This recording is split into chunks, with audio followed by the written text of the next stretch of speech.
இது நீலாங்கரையில் இருக்கிற விஜயோட வீடு. வீட்டுக்கு வெளியில் தினமும் அவரோட ரசிகர்கள் வந்து குவிகிறாங்க. அவரை எப்படியாவது பார்க்க முடியுமான்னு தவிக்கிறாங்க. விஜய் வீட்டு கேட்டில் ஒரு பக்கம் விநாயகர் சிலையும் இன்னொரு பக்கம் கிறிஸ்தவ மேரி சிலையும் இருக்குது.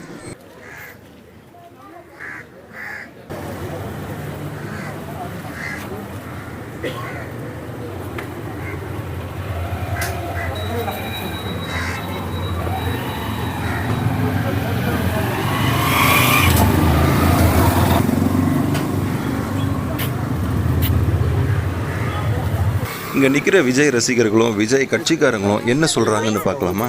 நான் வந்து ஹைதராபாடு. இன்னைக்கு காலையில் தான் சாரை பார்க்கலான்னு வந்திருக்கேன். குழந்தைங்க வந்து திருவான்மியூரில் இருக்காங்க. விஜய் அங்கிள் அங்கிள் ரொம்ப நேரம் வெயிட் பண்ணிட்டு இருக்கோம். 3 hours வெயிட் பண்ணுறோம். வருவாங்கன்ட்டு ஒரு நம்பிக்கையில் தான் நிற்கிறோம். பார்க்கலாம். ஆமாம், சின்ன வயசுல தான் எனக்கு விஜய்னா அவ்வளோ பிடிக்கும், ரொம்ப பிடிக்கும். எனக்கு ஒரு சில பர்சன் ரீசனே இல்லாமல் பிடிக்கும்னு சொல்லுவாங்க இல்லையா, அந்த மாதிரி தான் வந்து எனக்கு விஜய். லெட்டர் எழுதி வச்சிருந்தா அவங்க வீட்டாண்ட சிற்பி Vijay I love you Vijay மாமா you are the next CM காட்டுமா? விஜய் மாமா கிட்ட கொடுக்கலானால வச்சு பேசலாமா விஜய் பற்றி? திருவத்தூர்லேருந்து வரும். ரசிகரா நீங்கள்? ஆமாம், ரசிகர். எங்கள் அண்ணன் என் உசுறு. ரொம்ப ரொம்ப பிடிக்கும். சின்ன வயசுலேருந்து பிடிக்கும். எனக்கு அண்ணா இல்லை, அவரை தான் அண்ணனாக நினச்சிருந்தேன். ஆமாம், அவருக்கு தான் ஃபஸ்ட்டு ஓட்டே அவருக்கு தான் போட்டேன். என்ன எதிர்பார்க்குறீங்க? நாங்கள் எதுவுமே நாங்கள் எதிர்பார்க்கல. காசு கீசு எதுவுமே எதிர்பார்க்கல. அவர் வந்தாலே போதும், அந்த பாசமே எங்களுக்கு போதும். வேறு எதுவுமே வாங்க. 2 மணிலேருந்து சாப்பிடவே இல்லை, எதுவுமே சாப்பிடல. வெயிட் பண்ணுறோம். 2 மணிலேருந்து இருக்கும், மதியம் 2 மணிலேருந்து.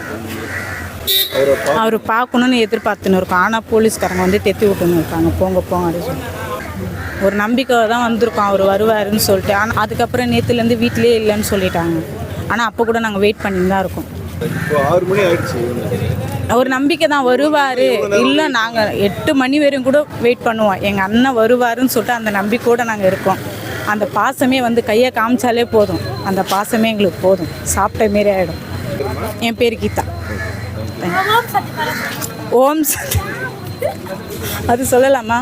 ஓம் சக்தி பராசக்தி. திமுக ஒரு தீய சக்தி. டிவிக்கே தான் கெத்து. எங்கள் அண்ணன் தான் வரணும். நீங்கள் எங்கிருந்து வந்திருக்கீங்க?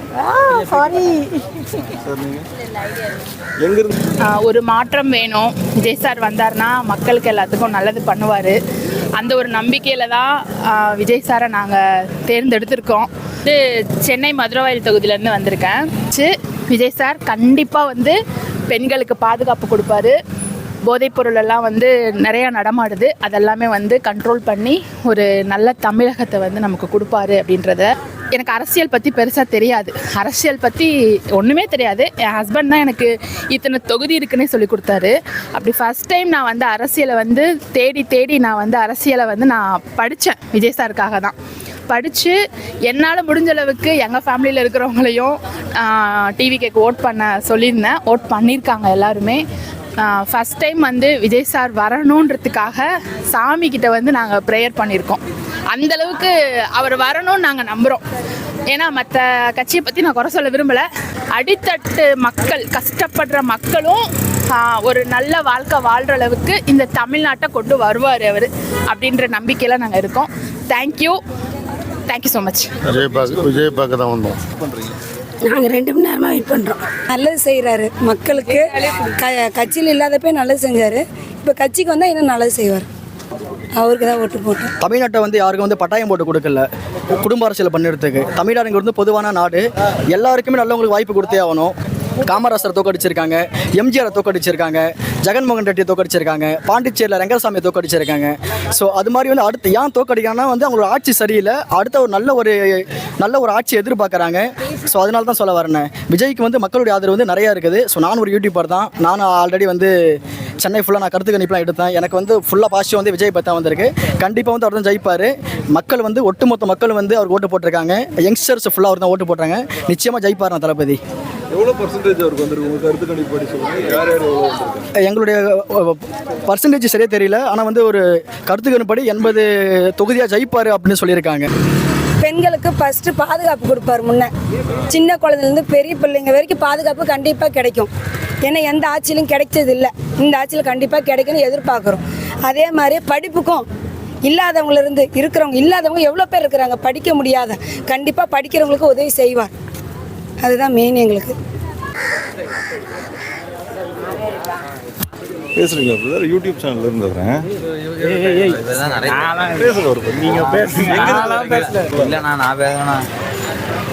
பேசுறீங்களா யூடியூப் சேனல்?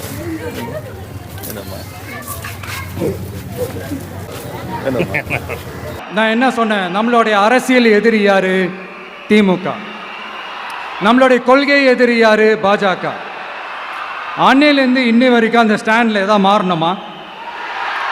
இல்லையே. இந்து முஸ்லீம் கிறிஸ்தவர்கள் எல்லாம் அவங்கவுங்க வழிபாட்டு முறையிலையும் வாழ்க்கை முறையிலையும் மட்டும்தான். ஆனால் தமிழ்நாடுன்னு வந்துட்டா, ஒற்றுமையை காட்டணும்னு வந்துட்டா, நம்மக்கிட்ட யாரும் வாலாட்டவே முடியாது, நம்மளோட நல்லிணக்கத்தை யாரும் நாசம் பண்ணவே முடியாது. சொன்னமா இல்லையா? அன்னிலேருந்து இன்னி வரைக்கும் அந்த ஸ்டாண்டில் ஏதாவது மாறணுமா? ஒரு இன்ச்சு கூட மாறலையே.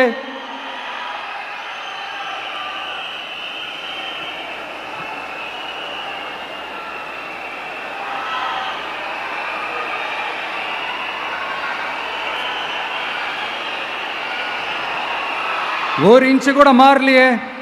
மதச்சார்பற்ற சமூக நீதி கொள்கை தானே நம்மளுடைய கொள்கை. அதுலேருந்து மாறவே போகிறதில்ல. 100% நீங்கள் உங்கள் விஜயை இந்த விஷயத்தில் நீங்கள் நம்பலாம். இந்து முஸ்லிம் கிறிஸ்தவர்களுக்கான ஆளாக தான் இந்த விஜய் எப்பவுமே இருப்பான். எம்மதமும் நம் மதம் அப்படின்ற அந்த ஒரிஜினல் முகம் தான் இந்த விஜயினுடைய முகம். இன்னொன்று என்ன சொன்னோம்? A lion is always a lion. சிங்கம் தனியாக வந்தாலும் தண்ணி காட்டிடும். இது சும்மா மொரட்டு கான்ஃபரன்ஸ்லாம் சொல்லலை. உலகம் பூரா கடவுள் நமக்கு கொடுத்துருக்கிற கோடிக்கணக்கான நம்மளுடைய வகையறாக்கள் நம்மளோட இருக்கிற அந்த கான்ஃபரன்ஸில் நான் சொன்னேன்.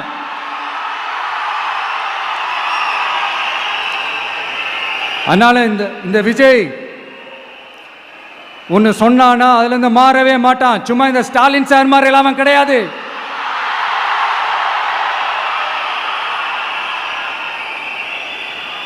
இந்த சிறுபான்மை சகோதரர்களுடைய ஓட்டு வாங்கிறதுக்காக ஒரு பக்கம் கோடி கோடியாக செலவு பண்ணி தமிழ்நாட்டு காங்கிரஸை தூக்கி பைக்குள்ளே போட்டுக்க வேண்டியது, இன்னொரு பக்கம் கட்சியை காப்பாற்றிக்கணுங்கிறதுக்காக பாஜகவோட மறைமுக கூட்டணியில் இருக்க வேண்டியது, ஒரு பக்கம் கதர் வேஷம் போட வேண்டியது, இன்னொரு பக்கம் காவி வேஷம் போட வேண்டியது. நான் முன்னாடியே சொன்ன மாதிரி திமுகவுக்கும் பாஜகவுக்கும் ஒரு அண்டர் கிரவுண்ட் டீலிங் இருக்குது.